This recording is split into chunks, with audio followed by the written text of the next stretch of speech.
शरीर में fatty acid जो होता है, फैटी एसिड क्रिएट होते हैं। बिल्डिंग ब्लॉक्स में आपको ये सारे डाइटरी फैट्स जो होते हैं हेल्प करते हैं। जितने भी एसेंशियल फैटी एसिड होते हैं ये सारे काम करते हैं। आपके जो सेल के जितने भी सेल होते हैं उसका जो मेम्ब्रेन होता है, आउटर लेयर होता है, उसको बनाने में हेल्प करते हैं। जैसे कि आपका जो मसल्स हो गया, मसल्स का भी जो सेल होता है उसको बनाने के लिए आपको फैट की बहुत जरूरी होता है। तो फैट आपको कहाँ पे मिलेगा? नट्स से मिलेगा, ये अच्छा फैट होता है। सीड से मिलेगा, सीड हो गया आपका फ्लैक्स सीड हो गया, सनफ्लावर सीड हो गया, इसमें से आपको मिलता है गुड फैट।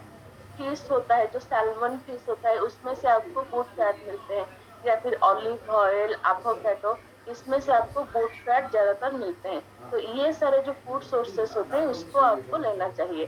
नेक्स्ट, तो नेक्स्ट नेक्स्ट होता है कि आपको ये जो होता है कि फॉर्मूला क्या होता है, एक्चुअल प्रोटीन क्या होता है, हमारे बॉडी बिल्डिंग में ये कैसे काम में आता है। तो एनपीबी होता है। एनपीबी मतलब net protein balance, total protein balance कितना होना चाहिए हमारे बॉडी में, ये हमको देखना है। तो ये कैसे पता चलेगा? जो डिफरेंस होता है एमपीएस डिफरेंस एमपीबी।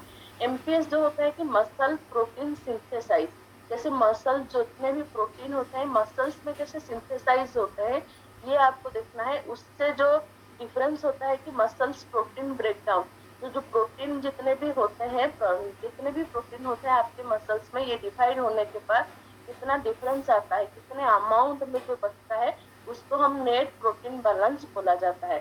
नेक्स्ट, तो नेक्स्ट प्रोटीन बैलेंस जो होता है हमारे जितने भी सॉलिड कंपोनेंट होते हैं हमारे बॉडी में, उसको हेल्प करता है, आपको बॉडी कंपोजिशन में हेल्प करता है, मसल ग्रोथ में हेल्प करता है। ये सारे काम होता है आपका जो नेट टोटल प्रोटीन होता है उसका काम होता है। नेक्स्ट,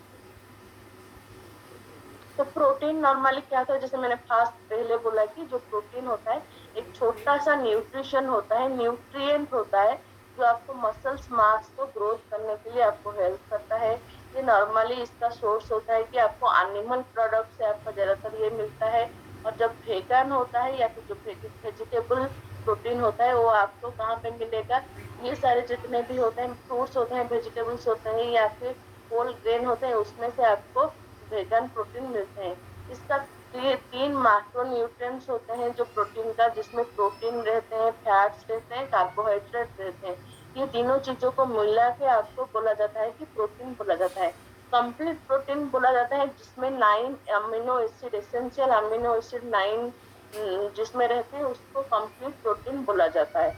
नेक्स्ट, तो प्रोटीन का मेन काम क्या होता है कि एक यहाँ पे जैसे पिक्चर दिखाया गया है कि जिस एक दो अलग अलग यहाँ पे पर्सन है, जिसमें एक की टोटल बॉडी वेट कितना है, किसका बॉडी फैट कितना है, या फिर मसल्स, अदर जो इंटरनल ऑर्गन जितने भी हमारे होते हैं, बोन्स होते हैं, ये सारे को मिला के आपका होता है आपका टोटल प्रोटीन कितना रहना चाहिए, ये देखा जाता है। तो जो लेफ्ट हैंड साइड में दिखाया गया है कि ये टोटल बॉडी वेट होता है या फिर बॉडी फैट होता है, ये दोनों चीजों को मिला के बोला जाता है कि आपका बॉडी फैट मास बोला जाता है। जिसमें आपका मोस्टली फैट रहता है, आपको एनर्जी प्रोवाइड करता है, एनर्जी आपका स्टोर करना चाहता है फ्यूचर के लिए, अभी फ्यूचर में काम आने के लिए। जो राइट हैंड साइड में जितने भी पिक्चर दिखाए गए हैं जिसमें आपका मसल्स होते हैं और जितने भी ऑर्गन होते हैं, इंटरनल ऑर्गन या फिर बोन्स होते हैं, इसको लीन बॉडी मास बोला जाता है।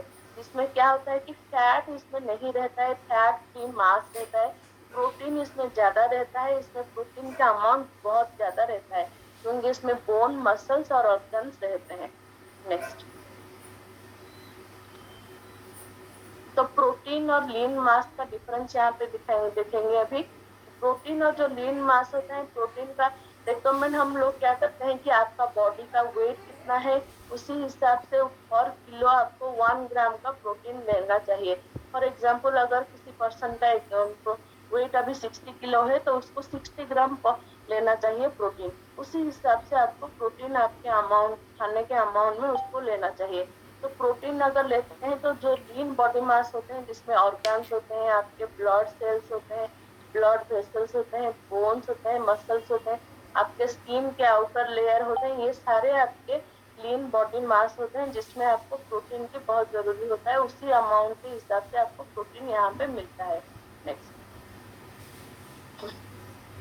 तो यहाँ पे दो पर्सन है, सेम हाइट का सेम वेट का एग्जाम्पल दिया गया है, जिनका हाइट भी सेम है, वेट भी सेम होता है, और इन दोनों का जो बॉडी फैट है, बॉडी फैट डिफरेंट होता है। जो लेफ्ट हैंड साइड में जो पर्सन दिखाए गए हैं उनका बॉडी फैट 24% है, और जो राइट हैंड साइड में जो लोग दिखाए गए हैं उनका 36% बॉडी फैट है। तो उसी हिसाब से उनका जो लीन बॉडी मास होता है ये डिफरेंट आ जाता है। जो लेफ्ट हैंड साइड में जो है जिनका 24% बॉडी फैट है उनका जो लीन मास है 106 होता है, जहाँ पे यहाँ पे 36% जिनका बॉडी फैट है वहां पे 89 उनका लीन मास इंडेक्स है। जो मेटाबॉलिज्म रेट होता है यहाँ पे 36% जिनका बॉडी फैट है उनका कैलोरी इनटेक 1200 किलो कैलोरी उनका इनटेक होता है, और जो 24% जिनका बॉडी फैट है उनका 1500 किलो कैलोरी इनटेक रहता है, जिसकी वजह से जो मेटाबॉलिज्म होता है मेटाबॉलिज्म भी चेंजेस आते हैं।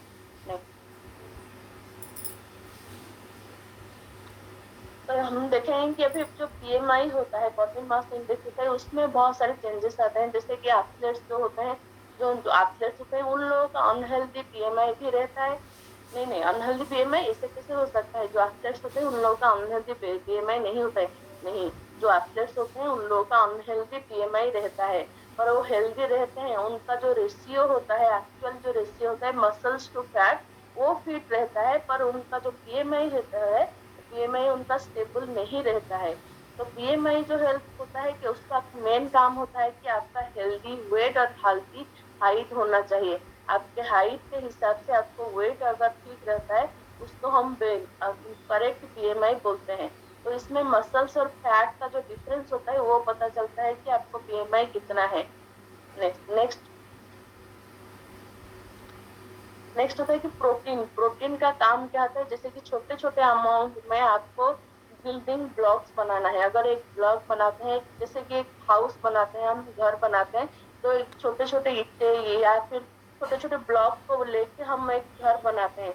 तो उस प्रोटीन का काम वही होता है कि आपको छोटे छोटे अमाउंट में ब्लॉक्स बनाना है, उसको एक बिल्डिंग, बहुत बड़ा बिल्डिंग बनाना है, जिसका काम होता है कि हमको सेल मेम्ब्रेन को प्रोटेक्ट करना है, आपको बिल्डिंग ब्लॉक की वजह से आपको मसल्स गेन करना है, आपको फ्यूल प्रोवाइड करना है, हर दिन एक्टिव रखने के लिए, काम करने के लिए आपको हेल्प करना है। नेक्स्ट,